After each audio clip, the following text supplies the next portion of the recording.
Ali Baba and the 40 Thieves A Tale from the Arabian Nights. One day, Ali Baba went further than usual to hunt for fallen branches beneath the trees that grew beside the rocky cliffs near the high hills. Suddenly, he heard a great clatter of hooves on the rocky path. He was afraid. He climbed the nearest tree and hid among the leaves. He was well hidden, but was able to peer between the leaves. He was astonished to see a long line of men on horseback, riding one behind the other. Ali Baba counted them as they rode beneath the tree where he hid.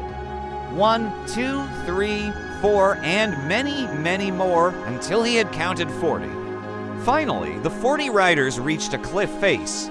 They dismounted and removed the saddlebags from their horses' backs. Ali Baba noticed that the bags were bulging. Perhaps the bags are full of treasure, thought Ali Baba. These men are thieves and robbers. Maybe they are about to hide their loot. The thieves lined up behind their leader. They were right in front of the steep rocky cliff. How silly, Ali Baba thought. There is nowhere to hide treasure here. At that moment, one of the riders spoke loudly. "Open sesame," he cried. Suddenly, a secret door in the rock opened. The 40 riders entered a hidden cave. They were going to hide the treasure they had stolen. When they were all inside, the leader shouted, "Close sesame." The secret door closed again with the thieves hidden safely inside. Ali Baba waited, hidden in his treetop, until the riders came out of the cave again. He counted carefully to make sure that they were all out.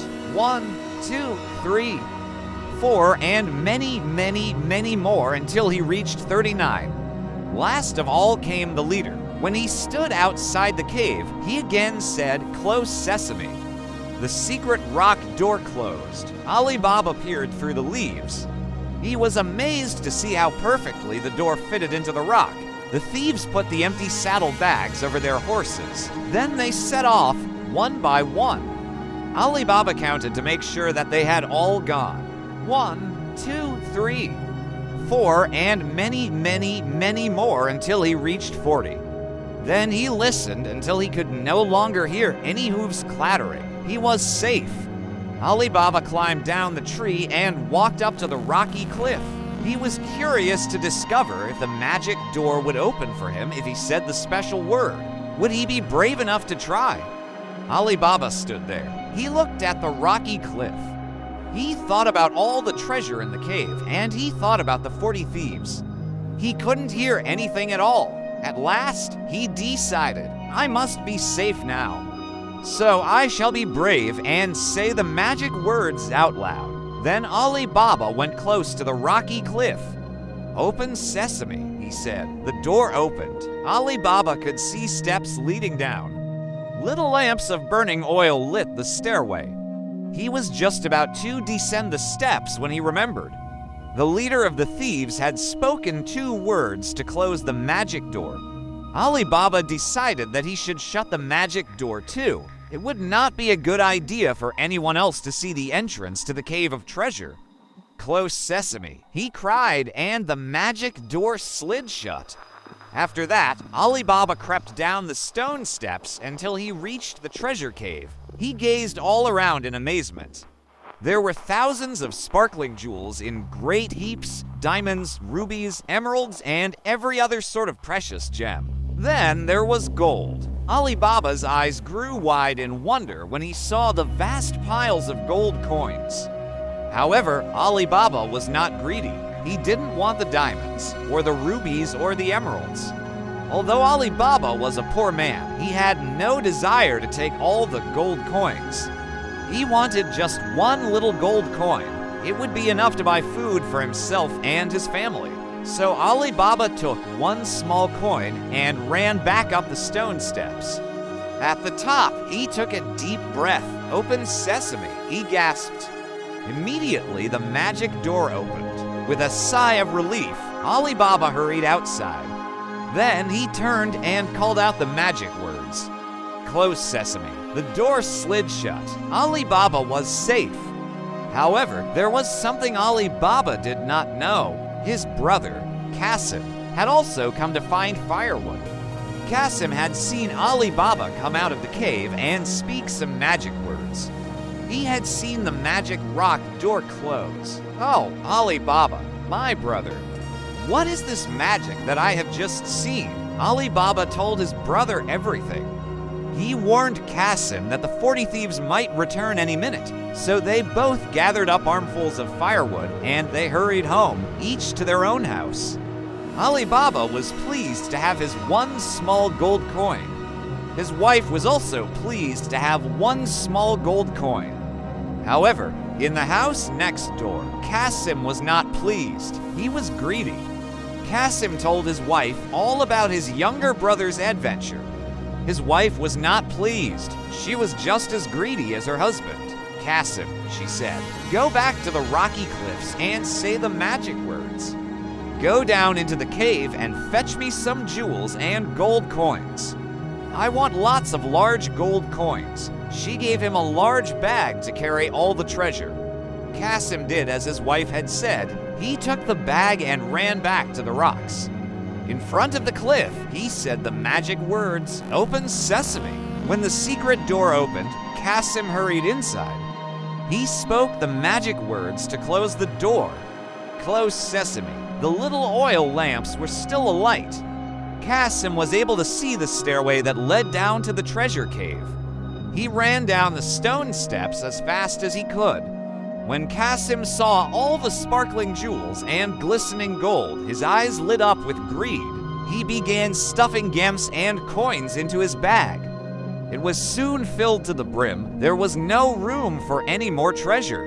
Qasim became so excited that something dreadful happened. He forgot the magic words. Qasim ran up the stone steps and stood in front of the magic door. "Open barley," he cried. Nothing happened. "Open oats." Nothing happened. Qasim was worried. "I know it was something to eat," he said to himself. So he tried everything he could think of. "Open wheat, open rye, open pumpkin, open melon." At that moment, something even more dreadful happened. The magic door slid open, and there stood the thieves who had stolen the treasure. "Robbers," squealed Qasim. Before he had time to count them, the leader pulled out his sword. He threatened Qasim with his sharp curved blade. The thieves' leader saw that Qasim's was bag bulging with their treasure. He poked his sword into Qasim, and the greedy man fell down, never to move again. That night, Qasim's wife became worried when her husband didn't return home with any treasure. She went next door to Ali Baba. Ali Baba listened to her story, and he feared the worst. "I had better go and find him," he said to her. He was afraid that the thieves had found Qasim. Ali Baba took a lantern and went up into the Rocky Mountains to look for his brother. On the ground in front of the hidden cave lay Qasim's dead body. Ali Baba lifted his brother and carried him back home so that the family could bury him properly. The next day, the thieves returned to their hidden cave with more treasure that they had stolen. The thieves' leader expected to see the lifeless body of the man he had killed, but it wasn't he there. "Stop! Wait!" the leader cried. He bent down to study the ground, and he was able to see the tracks from where the body had been taken. "We must hide our treasure quickly," he cried out to the others. "I must follow these tracks. It seems as though someone else knows of our secret hiding place. Go home and sharpen your swords. Be ready for a fight tomorrow. Hire a large cart and a strong donkey. Buy 39 large olive oil jars that are big enough to hide inside. Make a hole in each lid so that you can get fresh air into the jar to breathe. Make sure everything is ready and then meet me here tomorrow at daybreak." While the 39 robbers did as he had said, their leader followed the tracks all the way to Ali Baba's house. "When I come back tomorrow," said the thief to himself, "I shall pretend to be a seller of fine quality olive oil. I shall park my cart of olive oil jars in this man's yard, and I'll go and knock on his door. When I shout, 'Olive oil,' my thieves will come rushing in with their swords drawn, ready for a fight." Little did the man know, Ali Baba's maid, Morgiana, had come quietly out of the back door of the house. She overheard every word that the man muttered to himself. He continued talking to himself. In my cart, I shall have 39 olive oil jars. In each jar, I shall have a man armed with a sharp sword. The man gave an evil laugh. When the man inside opens the door, he won't know what hit him. Morgiana crept back into the house to tell Ali Baba what she had overheard. She began by saying, "I have a plan," and then she told Ali Baba what her plan was. The next day, early in the morning, the thieves met up with their leader. There were 39 enormous jars on the cart. A man hid in each empty olive oil jar. Their leader put a lid on the top of each jar. A sturdy donkey pulled the heavy cart to Ali Baba's house. The thieves' leader parked his cart in Ali Baba's yard. Then he went and knocked on the door. Ali Baba opened the door. "You're an olive oil merchant," he said. "Splendid. That is just what we need. I shall buy a jar from you. I will pay you a good price, but first, come in and have a drink with us." The man happily accepted a drink, but he didn't know that Morgiana had put sleeping powder into the liquid. Morgiana crept into the yard. She was carrying a dish of soft cheese, and she used it to plug all the breathing holes in the jars. When the thieves had no more fresh air to breathe, they collapsed into the bottom of their jars. Morgiana then ran to the house of the village sheik. She knocked politely on the door and told her story as soon as she was taken inside. Evil men came to the house of Ali Baba. They came armed with sharp swords to kill him, but I have managed to trick them and trap them. They are the ones who have been robbing the travelers on the road to our village. They have been stealing from people in all the towns and villages near here. The sheik called on the guards. They went to Ali Baba's house and captured all 40 thieves. "My dungeon is deep and has many chambers," said the sheik. "There is plenty of space to keep them there for a long, long time. Bread, water, and a hard stone floor. That's good enough for them." Then the guards went with Ali Baba to bring all the treasure back to the village.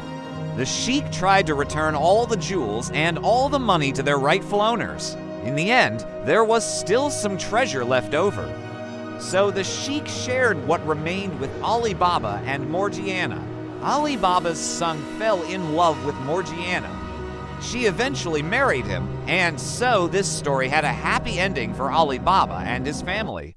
Don't forget to like the video and subscribe to the channel to receive interesting stories from us. Share.